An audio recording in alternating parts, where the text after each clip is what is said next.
Hello, I'm Brian Fox. Welcome back to I Hate Rock Music. And today I want to cover a band that's dear to my heart, HAYSTACKS Balboa. And they kind of have a little bit of a profile, a high profile now, and a cult following based on their one album on Polydor. Came out in 69 or 70.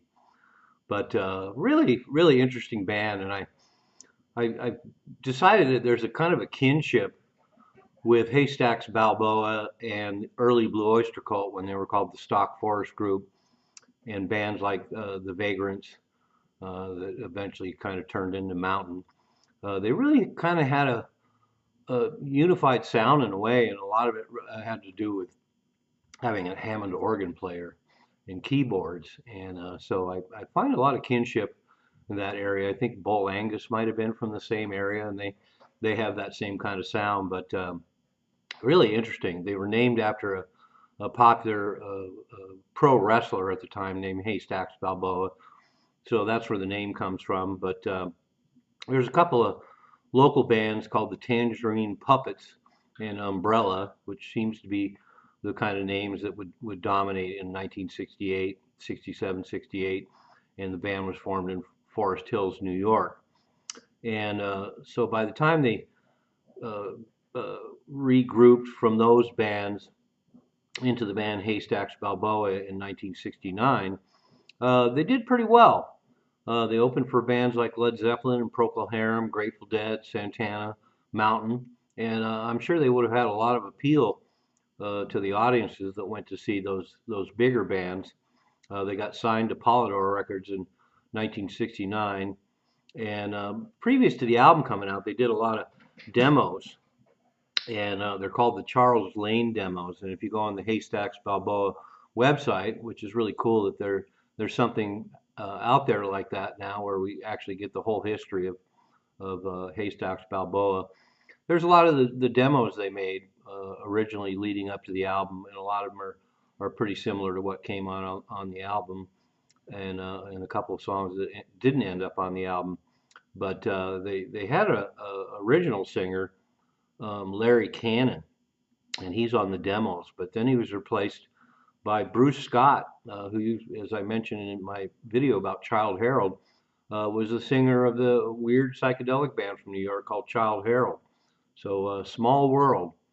But Shadow Morton, who's quite famous, ended up producing the record. Polydor gave it a good push, and as I mentioned earlier, they opened for a lot of big bands, and they even opened for Jethro Tull at the Schaefer Pop Festival in Central Park, and they also opened for 10 years after in Cactus at the Capitol Theater. So they not only played a lot of venues, they played a lot of big venues, opening for a lot of big bands. And in fact, they played at the SB Gym in New York, and they opened for Black Sabbath on Black Sabbath's first U.S. tour. So they opened for a lot of bands where they would have a lot of appeal. So there's probably a lot of people out there that remember seeing these shows and have fond memories of Haystacks Balboa. Unfortunately, there's no live material out there, but I would assume if they opened for all these big bands, these major shows, then somewhere out there in the vaults there may be a Haystacks Balboa live recording, which would be awesome. Um, so their live sound would have to be similar to their record, because the record is basically kind of a live recording, has a live feel, and with a five person lineup, they should easily have been able to duplicate that sound. Um, and the sound is pretty interesting. There's a lot of really great um, stomping, semi-funky hard rock tunes with killer guitar playing. I've read some material that suggests that the guitar player in the band was one of the biggest, most well-known legendary guitar players in the area, and it really shows on the record. It's really solid playing. It was a good band all the way around, and their materials, pretty interesting mix. There's a couple of classic um, short, hard rocking tunes like Spoiler and Bruce's Twist, and um, and songs like that. But then there's some really bizarre, sprawling numbers which have a lot of prog moves to them, "Ode to the Silken Men" and things like that. Where there's some, and there's one song that has a incredible, hideous, demonic laugh in it that's really unforgettable after you hear it. But I don't know how well they're thought of in critical circles now or among collectors, but I think it's a pretty solid record, well worth getting. Really cool tunes, really cool singer, great guitar playing, great ensemble work, good stuff. There was a single put out in the U.S. of Spoiler, and apparently the album was also released in the UK with a laminated cover. And I would imagine because it's on Polyter, there's probably a Japanese version too, but I've never come across that. My own personal story about Haystacks Balboa, it's another one of those records I bought in cutouts. I'm sure it probably cost me about 80 cents. I bought it strictly looking at the cover.